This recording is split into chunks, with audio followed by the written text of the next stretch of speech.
Merhaba. Bir ölçü viskiyi saplı büyük bir bardağa, mesela bir bordo bardağına dökün. Viskiyi bir mum veya ispirto ocağını yakarak dikkatlice ısıtın. Sonra bir süre yanmasına izin verin ve ardından bardağa Kahlua ve şekersiz sıcak kahve ekleyin. Sonra üzerine kalın bir tabaka halinde hafifçe çırpılmış kremayı dökün. Son olarak tercihen karanlık bir odada mavi alevinin açıkça bilmesi için bardağın üzerinden büyük bir sos kaşığıyla yanan Grand Marnier'i ekleyin. Viski, Grand Marnier, Kahlua, çırpılmış krema ve kahve tabii ki. Bir Grönland kahvesi yaptınız. Grönland kahvesi demek, Grönland'ın tamamının tek bir fincana konması demektir. Viski, ülkenin tüm o kaba kısımlarını temsil eder. Sert erkeklerini, cesur avcılarını, yılmaz balıkçılarını ve o engebeli coğrafyasını. Kahlua, Grönland ile ilgili tüm güzel şeyleri, kadınlarını, güzel manzarasını ve hayvanlarını. Erkekler ve kadınlar daha sonra sıcak kahvenin hikayesini anlattığı o soğuk, karanlık kutup gecelerinde bir araya gelirler. Üzerindeki çırpılmış krema ise ülkenin meşhur buzdağlarını ve buzullarını çağırır. Son dokunuş olan Grand Marnier ise en üste dökülmeden önce tutuşturulur ve alevler o kuzey ışıklarını taklit eder. Kuzey ışıkları, o dilimizin tutulup dimağımızın buz kestiği bir halde durup onları gökyüzünde seyretmenin o eşsiz deneyimi ve o olağanüstü güzelliğin bütün benliğimizi sarmalayıp sahip oluşuna karşı tarifsiz ama gönüllü çaresizliğimiz. Grönlandlılar kuzey ışıklarına top oynayanlar anlamına gelen Arsanerit diyorlar. Yerli halk olan Inuitlerin efsanelerine göre ölülerin ruhları bir deniz aygırı kafatasıyla top oynadığında gökyüzünde kuzey ışıkları beliriyor. Başka bir efsane ise kuzey ışıklarının genç yaşta ölen ve şimdi zamanlarını göklerde dans ederek geçiren çocukların ruhlarından oluştuğunu söylüyor. Bazen o sırada göklerden duyulan ıslık sesinin yaşayanlarla iletişim kurmaya çalışan ataların sesi olduğuna inanılıyor. Işıkları izleyen çocuklara ıslık çaldıkları ya da el çırptıkları takdirde ruhları rahatsız edecekleri ve cennete gidemeyecekleri tembihleniyor. O üst atmosferde yaklaşık 100 kilometre yükseklikte gerçekleşen muhteşem sarılı yeşilli ışık gösterisi rüzgarda titreyen mumlara ya da büyülü tonlarda dalgalanan perdelere benziyor. Ve özellikle Eylül sonundan Nisan ayına kadar Grönland'ın hemen her tarafında görülüyor. Tabii yalnızca karanlık bir gökyüzünde. Zaten Grönland kış boyunca karanlık. Orada eğer Kuzey Kutup Dairesi'nin üzerindeyseniz yılın birkaç ayı boyunca güneş ufkun üzerine hiç çıkmıyor. Kabaca 25 Mayıs'tan 25 Temmuz'a kadar hiç batmıyor. Hatta Grönland'a yapacağınız bir seyahat için güneş kremi bavul listenizin başında olmayabilir ama olmalı. Kuzey Kutbu güneşi inanılmaz derecede güçlü ve kışın ortasında bile yanmanız mümkün. Çünkü güneşin yanında bir de kar yansımasından çifte darbe alıyorsunuz. Güneş gözlüklerinizi de yanınıza alın. Kar körlüğü ve hatta buzul körlüğü geçicice olsa çok gerçek bir rahatsızlık. Bembeyaz bir yer orası. Adanın en güneyi hariç ağacı yok. Grönland'ın iç buzu Antarktika'dan sonra dünyanın en büyük ikinci buz tabakası. Kalınlığı bazı yerlerde 3500 metreye kadar ulaşıyor.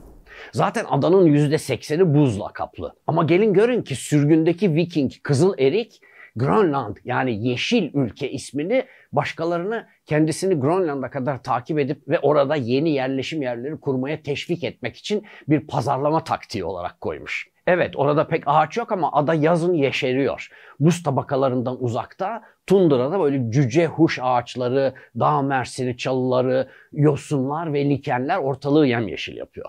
Hatta bilim insanlarına göre Grönland aslında 2,5 milyon yıldan daha uzun bir süre önce oldukça yeşildir. Saçı, sakalı o renk olduğu için bu ismi alan Kızıl Erik'in babası Norveçliydi.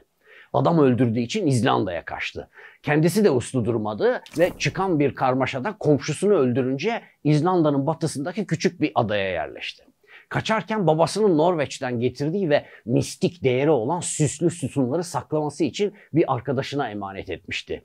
Yeni evini inşa etmeyi bitirdiğinde sütunlarını almak için geri döndüğünde arkadaşı vermedi. O da gidip adamın 2 çocuğunu öldürdü ve İzlanda'dan da sürülerek 982 yılında Grönland'ın güneyine yerleşti. İlk yerleşen o değil ama Grönland en azından son 4500 yıl boyunca ataları bugünkü Kanada'dan buraya göç etmiş olan kutup halkları tarafından aralıklarla iskan edildi. Orası dünyada kıta sayılmayan en büyük ada. Neredeyse Batı Avrupa veya Birleşik Devletler'in ana karası kadar büyük. Avustralya'nın 1/3 veya Türkiye'nin 3 misli büyüklüğünde. Bayağı büyük. Dünyanın en büyük 12. ülkesi. Buzsuz alan adanın küçük bir kısmı. Ama o bile İsveç büyüklüğünde. Grönland büyük ama dünyanın en düşük nüfus yoğunluğuna sahip ülkesi. Sadece 56 bin kişi yaşıyor orada. Yani kilometre kare başına 0,03 kişiyle karşılaşırsınız. Dünyanın en kuzey başkenti de orada. Güneybatı sahilindeki Nuuk. Trump amcanın kulakları çınlasın, Nuuk, New York'a Kopenhag'dan daha yakın.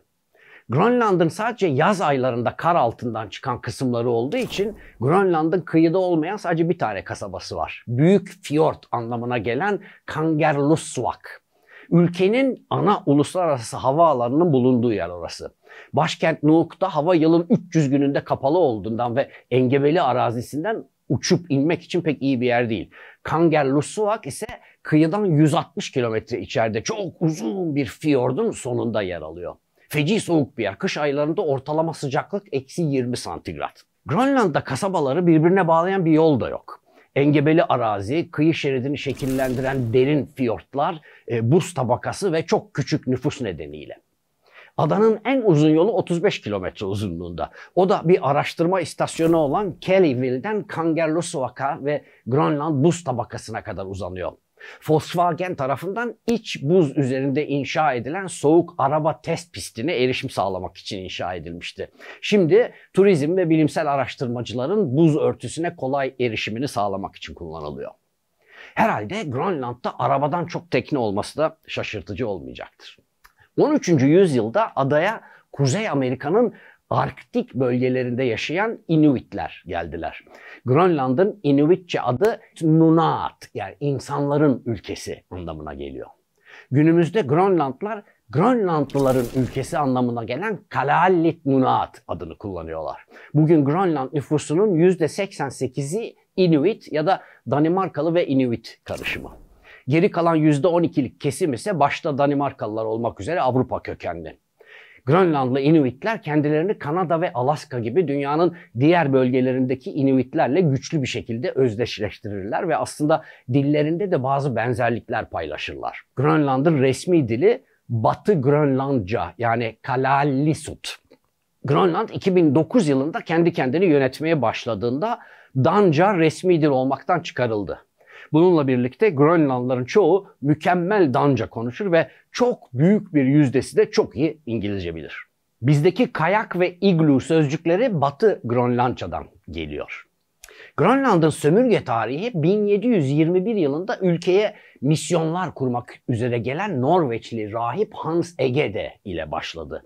Danimarka'nın Grönland'ın statüsünü tek taraflı olarak Danimarka Krallığı'nda bir seçim bölgesi olarak değiştirdiği 1953 yılına kadar da bir koloni olarak kaldı.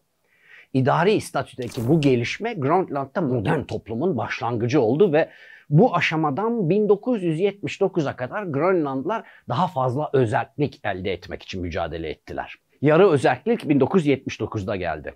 Ülke 2009'dan beri de tam otonom hale geldi ve madencilik ve doğal kaynaklar üzerindeki kontrolü ve birçok alanda yönetimi devraldı. Ama elbette Danimarka'nın parasına olan ihtiyacı devam ediyor.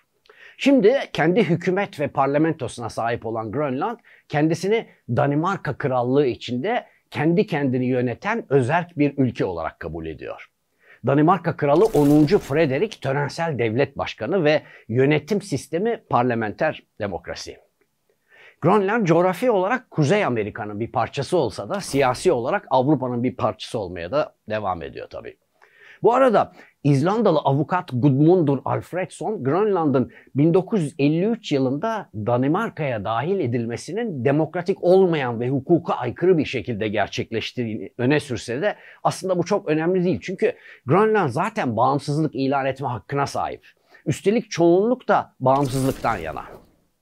Trump'ın şimdi orayı şehvetle istemesinin birkaç nedeni var. Bunların başını ulusal güvenlik mecburiyeti çekiyor.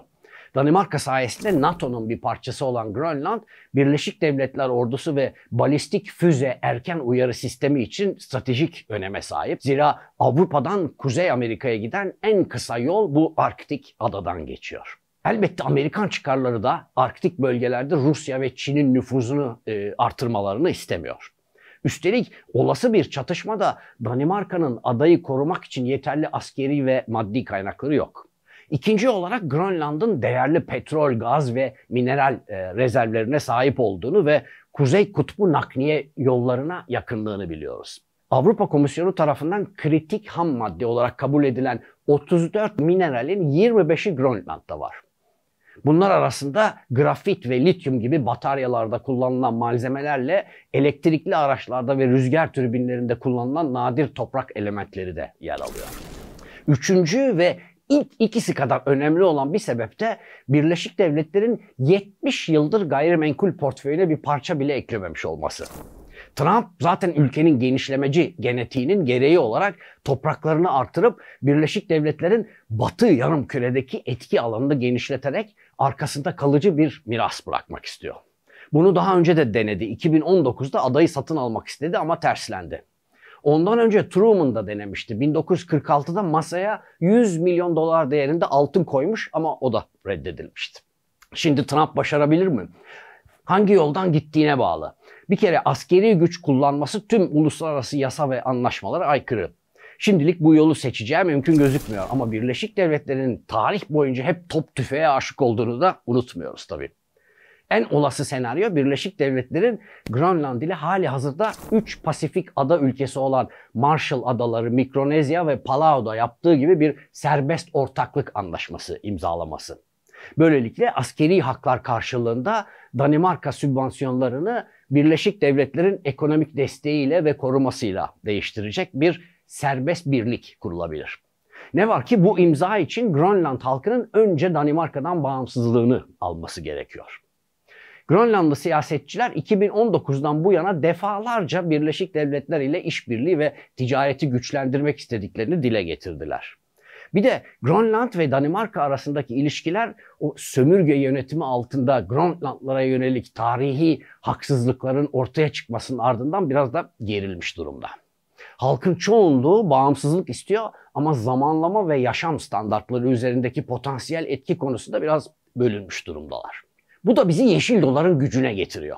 Her ne kadar Danimarka adanın satılık olmadığını söylüyor, her ne kadar adalılar bir sömürgeci efendinin boyunduruğundan çıkıp bir diğerine gireceklerinin farkında olsalar da asıl soru yaşamak için Danimarka yardımına ve denizden çıkacak balığa muhtaç olan 56 bin Grönlandlı'nın yeşil dolara evet deyip demeyeceği değil, kaç yeşil dolara evet diyeceği olabilir.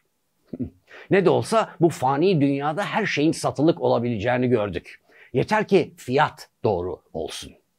Birleşik Devletler'in bugünkü kara yüz ölçümünün %60'ını parayla satın aldığını biliyoruz. Hatta satanlardan birinin Danimarka olduğunu da biliyoruz. Danimarka Batı Virgin Adalarını 1917'de 25 milyon dolara sattı Amerika'ya. Bugünün parasıyla 650 milyon dolar eder. Demek ki doğru fiyatmış. 17. yüzyılda 63 yıl boyunca parlamento üyeliği yapmış İngiliz şair ve siyasetçisi Edmund Waller, insanın en çok değer verdiği şeyler bile ince iplere asılıdır demişti. Belki de Grönland'ın satılık olup olmadığı sorusunun yanıtı şu hikayede gizli. Bir adam güzel bir kadının yanına gider ve 25 milyon dolara benimle birlikte olur musun diye sorar. Kadın evet der. Birlikte adamın evine giderler. Ama adam oturup şaraplarını yudumlamaya başladıklarında ya 25 milyon dolarım yok, 1000 dolara ne dersin diye sorar. Kadın kızar. Benim bir hayat kadınım olduğumu mu zannettin diye. Adam yanıtı şu olur. O sorunun yanıtını zaten belirlediğimizi sanıyorum. Şimdi fiyat pazarlığı yapıyoruz. Aynı Danimarka, Grönland gibi.